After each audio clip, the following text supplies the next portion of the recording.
आपने खुद कविता लिखने की क्यों नहीं सोची कभी, जबकि सारी परंपराएं, पुरातन ग्रंथ सब जो है वो कम से कम हिंदी और संस्कृत वांग्मय की जो शुरुआत हम कहते हैं वो बड़ी कृतियां सारी कविताओं में थी। देखिए, कविता लिखना मेरे ख्याल से बहुत मुश्किल काम है। अच्छी कविता लिखना, ऐसी कविता लिखना जो वास्तव में एक अव्वल दर्जे की कविता हो, तो इतना बड़ा काम करने की मेरे अंदर न तो हिम्मत थी और न क्षमता थी। तो मैं ये मानता हूँ कि मैं कविता नहीं लिख सका, क्योंकि मैं इतनी प्रतिभा मेरे अंदर नहीं रही है ना। जो कवि हैं उनको मैं मानता हूँ कि वो एक तरह से प्रोफेटिक बात करते हैं। कवि को प्रोफेटिक होना चाहिए। कवि जब तक प्रोफेटिक नहीं होगा वो कवि नहीं हो सकता।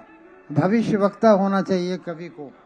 कवि जो है वो वर्तमान और भविष्य और भूत तीनों कालों को अपने अंदर समेटे हो। जैसे मान लीजिए कि तुलसीदास थे, रहीम थे, कबीर थे, बहुत जो बड़े महान कवि हुए हैं। तो वो महान कविता अगर नहीं लिख सकते तो यार फिर तो साधारण कविता लिखना, केवल वर्णन की कविता लिखना, वो तो बेकार है। तो इसलिए वो काम मैं नहीं कर पाया। नहीं मतलब क्षमता नहीं थी। और दूसरी बात ये है कि ये जो लिखा है मैंने, गद्य लिखा, तो वो भी एक तरह की कोशिश ही है। मैं नहीं मानता हूँ कि कोई ऐसा काम हुआ है कि जो बहुत अच्छा कहा जाएगा। आप लोगों को, पढ़ने वालों को थोड़ा पसंद आ जाता है, ठीक है, लेकिन और कोई गलतफहमी नहीं है। और मेरा तो ये मानना है कि लेखक के मरने के 50 साल के बाद उसका सही मूल्यांकन होता है।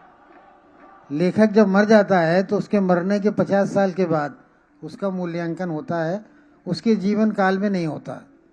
तो जीवन काल में जो अपने आप को महान समझते हैं, तो वो पता नहीं क्या होगा उनके साथ, मैं नहीं कह सकता हूँ।